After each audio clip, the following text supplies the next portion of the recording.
هاي، انتوا النهارده موجودين عندي في البيت. مش عارفه ان انا انزل الاستوديو موجود في مصر، ولفه طويله قوي عشان اعرف ان انا انزل اصور. مش عايز اتاخر عليكم، فاي ميد ذا ديسيجن ان انا هصور هنا. طبعا عشان انا موجوده في البيت فهتلاقوا في صوت كلب عمال يهوهو في نص الفيديو، هنلاقي في صوت عربيات كتير قوي، بس اتس فاين، كاننا قاعدين مع بعض في البيت.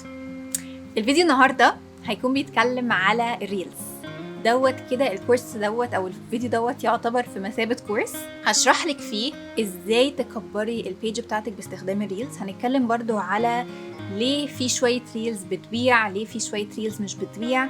فالفيديو هتاخديه كده هيساعدك في كل حاجة ليها دعوة بالريلز.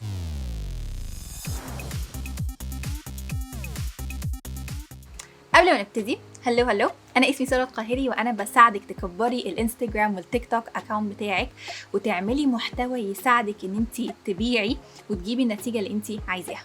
انا عندي بودكاست اسمها سارة القاهري بودكاست، وعندي كمان عندي كل حاجة. عندي اليوتيوب شانل اللي انت موجودة عليها ديت، عندي تيك توك، عندي انستجرام، فتلاقيني موجودة في كل حتة. الريلز، ليه في ريلز بتلاقي ان هي it's doing very well، جايبالك نتيجة حلوة جدا جدا جدا، وريلز تانية ولا اي حاجة؟ الانستجرام ريلز تعتبر هي من احسن انواع المحتوى اللي بتنزليها عندك على الصفحة، علشان الناس متعودة ان هي تبقى قاعدة على انستجرام طول الوقت بتتفرج على فيديوهات. الصور دي كانت حاجة خلاص بتاعت زمان. مش معناه ان انتي مش هتستخدمي الصور في الاستراتيجية بتاعتك عشان تبيعي.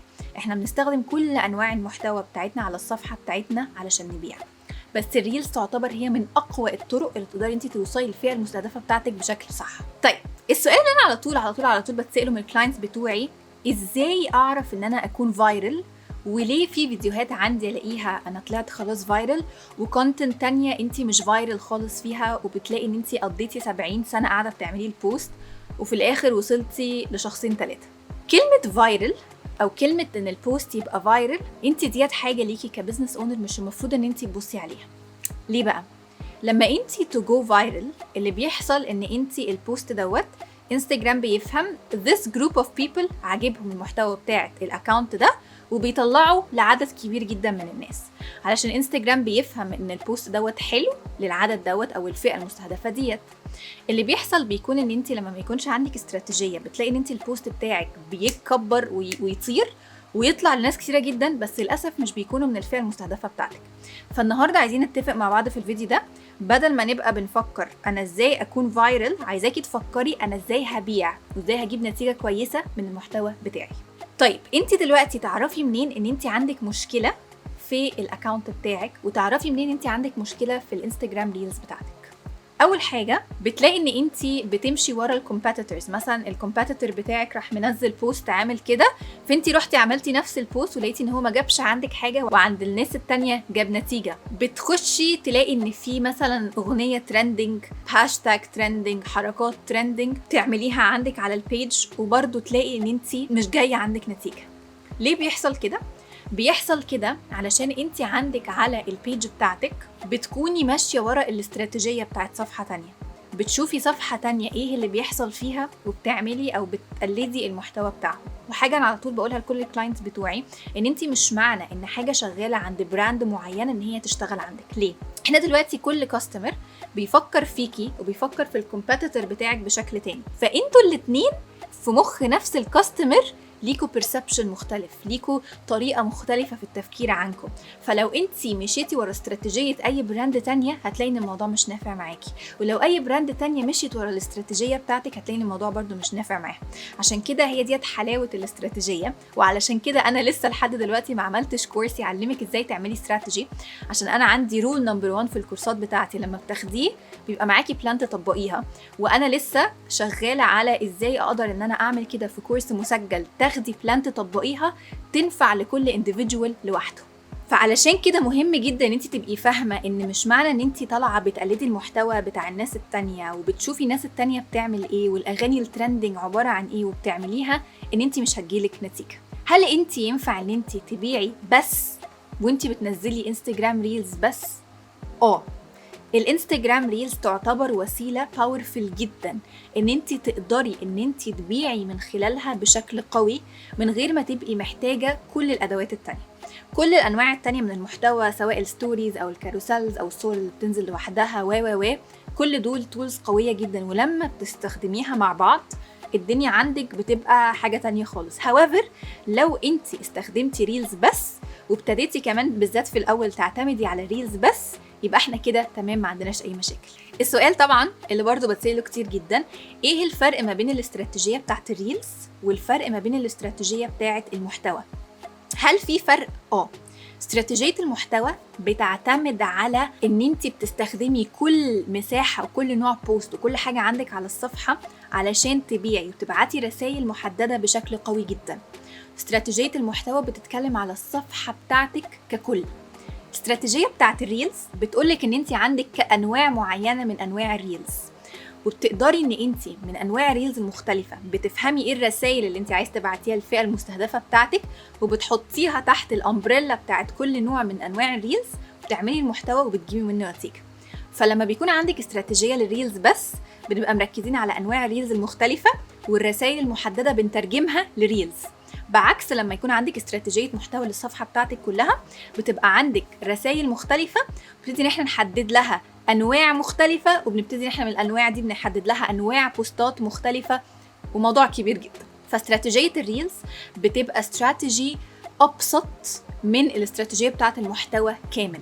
حاجة كمان أنا بحب أبتديها جدا بالذات لما كلاينتس عندي يكونوا لسه مش عندهم بادجت ومش عندهم وقت إن هم يعملوا استراتيجية للصفحة كاملة، بحب أبتدي على طول باستراتيجية الريلز عشان ديت أنا عارفة إن هي هتجيب نتيجة كويسة من الأول، هتجيب لنا ريزلتس هنقدر إن إحنا ننطلق بيها وبعد كده نبني عليها.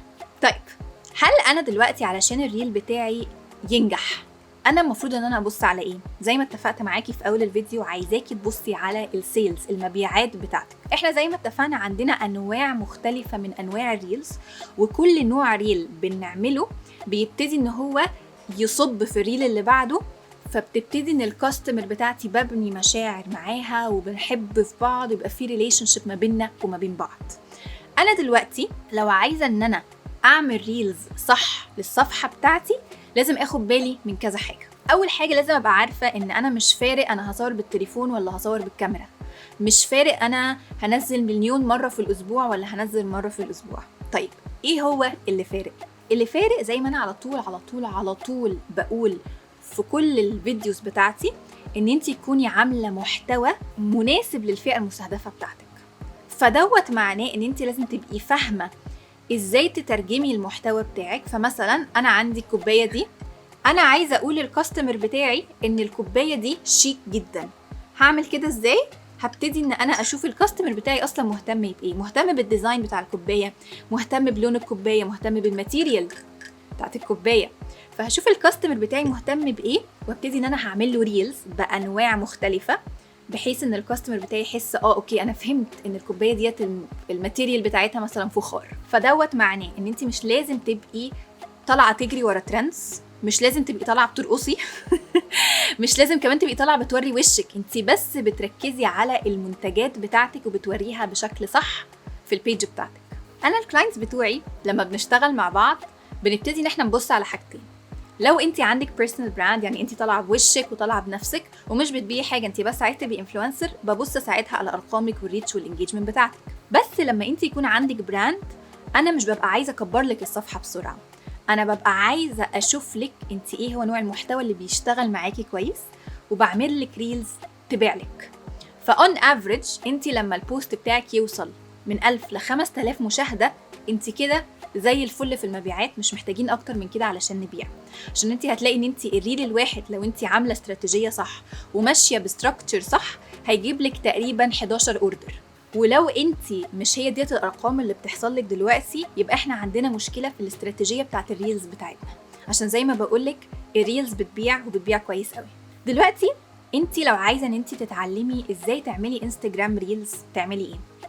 انا عامله اول كورس موجود في الشرق الاوسط وافريقيا للانستجرام ريلز لينا احنا هنا.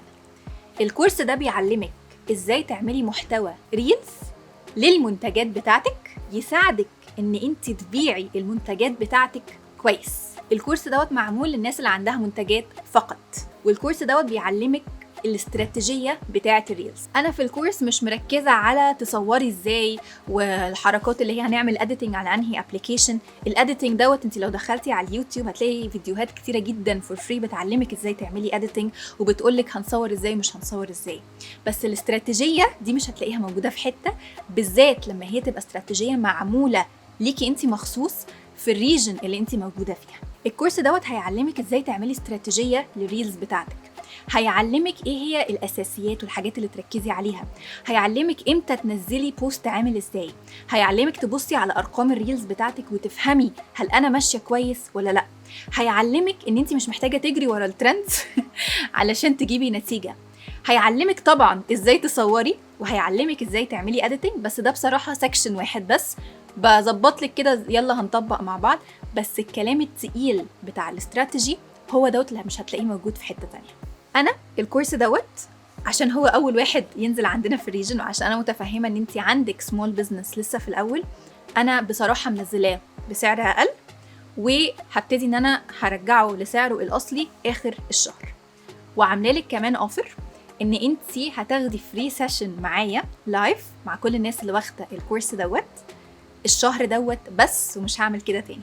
الكورس دوت كمان حلاوته ان انت مش بتخشي على الويب سايت وتحضريه وخلاص، احنا هيبقى عندك سكشن هنبتدي ان احنا هنفتحه مع بعض. اول اسبوع هتشتركي في الكورس، سكشن نمبر 1 هيفتح لك، وهتبتدي ان انت هتاخدي جزء من الكورس وهيديكي واجب في اخر الاسبوع. وكلنا مع بعض على الويب سايت هيبقى عندنا حاجه اسمها البورتال، بنشارك مع بعض التاسك اللي احنا عملناها، وانا هكون موجوده معاكي على الويب سايت هساعدك فيها كمان. بعد كده الاسبوع اللي بعده هيبقى عندنا سكشن 2 و3 و4 وهكذا، والسكشنز هتبتدي ان هي تفتح مع بعض. اكتر حاجه بحبها في الكورسز بتاعتي اللي انا بعملها بالشكل ده ان انت كمان بتتعرفي على بزنس اونرز تانيين وبتشوفي هم بيعملوا ايه، فبتلاقي ان انت لو انت في حاجه واقفه معاكي مثلا مش عارفه ازاي تصوري البرفيوم بتاعك، او مش فاهمه حاجه عن البرفيوم مثلا بتاعك، لو انت بتبيعي برفيومز هتلاقي حد تاني بيبيع برفيومز بتشارك الاكسبيرينس بتاعتها وهكذا. فانت كمان بتبني كونكشنز مع ناس في نفس الليفل بتاعك عندها نفس الخبره بتاعتك او اكتر، وبتساعدك، وبيبقى عندك كمان صحاب عندهم بزنس، فالموضوع بيديكي سبورت حلو قوي. لو عايزه ان انت تشتركي بالاوفر وتحضري كمان معانا الفري سيشن، خشي على اللينك الموجود تحت في الديسكربشن، وانت بتشتري الكورس اكتبي الكود Y223، انا سايبهولك هنا على السكرين. الكود دوت هيقول لي ان انت جايه من اليوتيوب فيديو ده، وهيدخلك على الاوفر بتاع الفري سيشن. فانزلي تحت والحقي اشتريه، وقولي لي تحت في الكومنتس انت ايه هي اكتر حاجه شايفاها بالنسبه لك تعتبر ستراجل في الانستجرام ريلز بتاعتك.